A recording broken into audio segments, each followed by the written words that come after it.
Take a look at this map of Europe and the Middle East in 1914. You won't find modern nations like Poland or Iraq anywhere on it.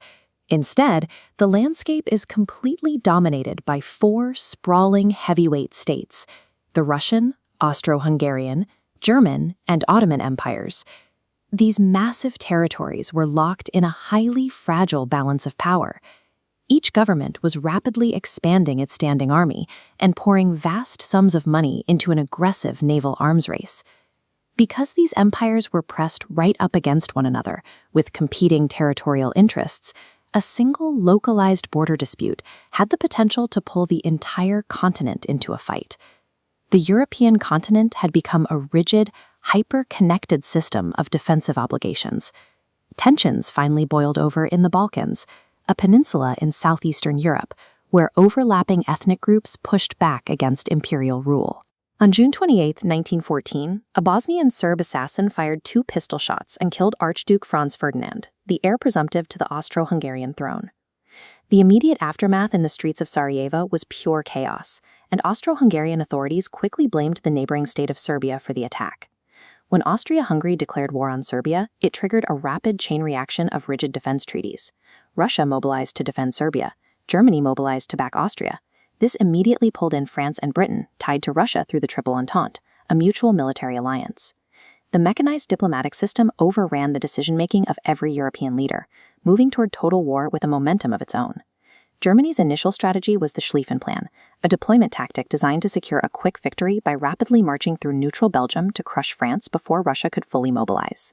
But those 19th century marching formations immediately ran into 20th century technology. Heavy machine guns easily halted the infantry advances. Unable to break through, both sides dug in. By the end of 1914, the Western Front had degraded into a near-continuous line of defensive trenches, stretching entirely from the English Channel down to Switzerland. Generals resorted to attrition, a strategy of wearing down the enemy to the point of total collapse through continuous heavy losses. At battles like Verdun and the Somme, millions of soldiers died under relentless artillery fire just to move the front line a few miles.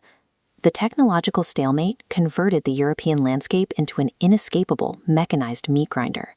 Because the powers fighting in Europe were global empires, the battlefield rapidly expanded far beyond the continent, drawing their African and Asian colonies directly into the crossfire.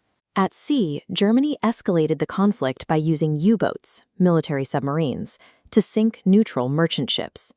This tactic severely disrupted Atlantic trade and eventually pulled the United States into the war in 1917.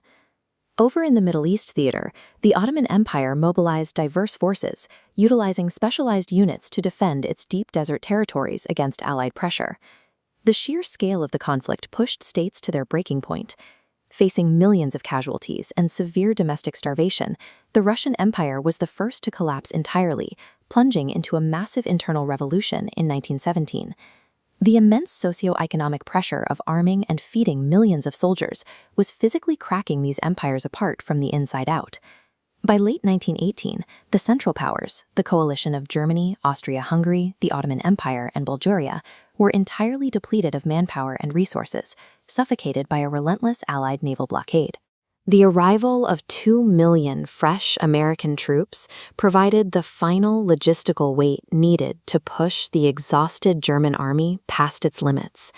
What followed was a rapid domino fall of capitulations. Bulgaria surrendered in late September.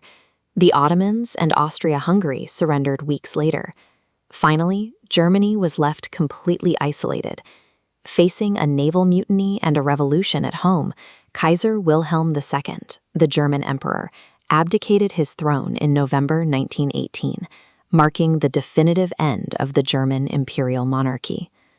When the armistice finally took effect and the guns fell silent on November 11th, the old imperial order had effectively committed mass suicide on the battlefield. A few months later, the victorious leaders gathered at the 1919 Paris Peace Conference to formalize the end of the conflict and decide the fate of the defeated powers. As this map comparison reveals, the political landscape shifted overnight. 4 major dynasties vanished, replaced by new independent nations like Poland, Yugoslavia, and Czechoslovakia.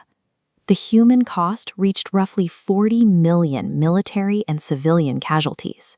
This devastation was compounded by the rapid spread of the Spanish flu, a lethal influenza pandemic accelerated by the global movement of troops in cramped conditions. The terms finalized at the conference were severely punitive. Under the Treaty of Versailles, the newly formed German Republic was forced to sign a war guilt clause, accepting full legal and financial responsibility for the destruction caused by the war. People hoped the sheer horror of the conflict meant it would be the war to end all wars, but the punitive new borders and unresolved economic tensions simply set the stage for an even darker 20th century.